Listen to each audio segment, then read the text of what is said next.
Professeur, l'action et la pensée et l'action, quel serait leur lien de parenté? Justement, quand vous parlez de lien de parenté, la plupart des gens ont l'habitude de les dissocier dans la vie de tous les jours. Tout se passe comme s'il y aurait un moment pour penser et plus tard un moment pour agir. Alors que je crois qu'au fond, pensée et action, elles sont intimement et inextricablement liées. Parce qu'en réalité, que serait une pensée sans action? Elle se diluerait simplement dans une théorisation future.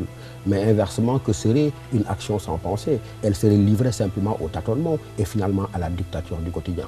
Mais si vous faites attention, malheureusement, et surtout chez nos hommes politiques, il y a ce décalage qu'ils ont l'habitude de faire en disant que la priorité n'est pas au bavardage, donc la priorité n'est pas à la pensée, mais qu'elle serait plutôt à l'action. Et on nous dit même que seule l'action est accoucheuse d'histoire, mais en oubliant simplement que l'action n'accouche de l'histoire que parce qu'elle est sous-tendue par une pensée concrète. Ce n'est pas l'histoire qui fait la pensée, c'est plutôt la pensée elle-même qui est accoucheuse d'histoire. Et donc il ne faut jamais perdre de vue ces liens, comme je dis, de dépendance, ces liens qui fait qu'en réalité, c'est la pensée et l'action qui forment en réalité un tout, et en ce sens, pensée et action se fécondent mutuellement de façon radicalement inséparable. Je me rappelle très souvent, parce que j'ai fait allusion à ces intellectuels politiques qui sont pressés, qui disent qu'il faut agir. Nous sommes dans un monde d'urgence, priorité à l'action, mais priorité à l'action, c'est la meilleure manière de dire mort à la pensée.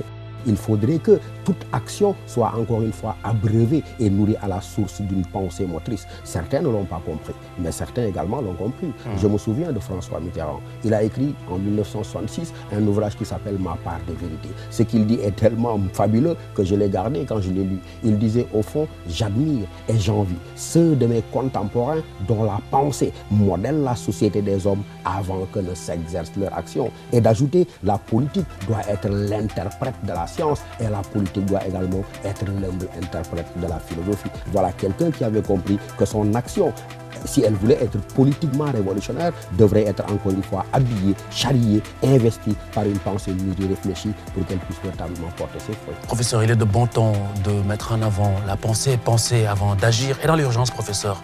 Même dans l'urgence.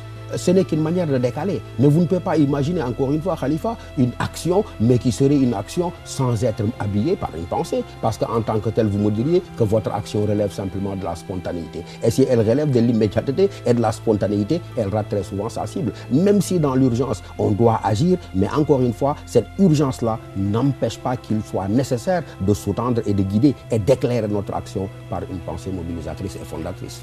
L'action est la matrice. L'action, c'est vrai.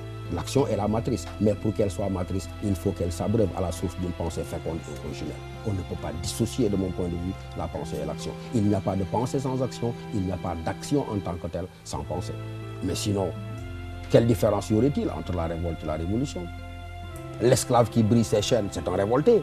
Il agit, il brise ses chaînes pour échapper du maître, mais il ne théorise pas son acte.